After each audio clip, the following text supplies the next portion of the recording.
Assalamualaikum warahmatullahi wabarakatuh. Urang panjatkeun puji sareng syukur ka Gusti Allah Subhanahu wa taala. Teu hilap sholawat sareng salam ka junjungan urang sadaya Nabi Muhammad sallallahu alaihi wasallam, ka para sahabatna, kulawargina sareng ka urang sadaya salaku umatna. Amin ya robbal alamin.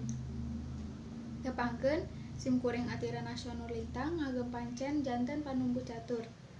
Teu hilap ngahaturankeun nuhun ka para pangjejer sarta pamilon anu tos parantos hadir dina ieu acara kanggo medar sareng diskusikeun ngeunaan bantosan kuota ti pamarentah. Kukituna hayu urang sadaya ngucapkeun basmalah. Bismillahirrohmanirrohim. Para pangjejer sarta pamilon anu ku simkuring dipikahormat, simkuring seja nepangkeun pangjejer anu bade ngadugikeun kamandangna.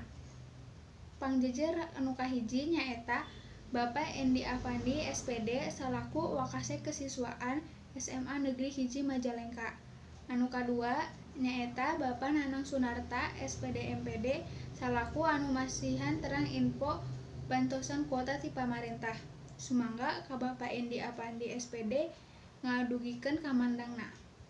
Hatur nuhun ka Bapak Endi Afandi SPD anu tos ngadugikeun kamandangna. Sae kacida naon rupi nu didugikeunna nyaeta bantosan kuota ti pamarentah teh seueur mangpaatna khususna di dunia atikan. Anu salajengna ka Bapak Nanang Sunarta SPD MPD dihaturankeun ngadugikeun kamandangna. Hatur nuhun ka Bapak Nanang Sunarta SPD MPD anu tos ngadugikeun kamandangna. Bantosan kuota teh dipihareup tiasa ngabantosan neangan materi anu kirang lengkap ti sakola, tiasa diteangan di internet. Anu salajengna simkuring bade ngawateusan para pamilon anu bade tumaros ngan saukur saurang. Hatur nuhun ka Japira 11 Mipa Genep anu tos ngadugikeun patarosanana. Kirang langkung patarosanana ngeunaan bantosan kuota teh sampai iraha. Sumangga ka Bapak Nanang Sunarta SPD MPD tiasa ngawaler patarosanana. Hatur nuhun ka Bapak anu parantos ngawaler patarosan ti Japira anu eusi walerana nyaeta bantosan kuota ti pamarentah teh ngan sampai akhir tahun atau semester ganjil ieu. Saterasna teu acan aya info deui. Teu karaos ieu acara teh parantos rengse, kukituna urang sadaya ngucapkeun hamdalah.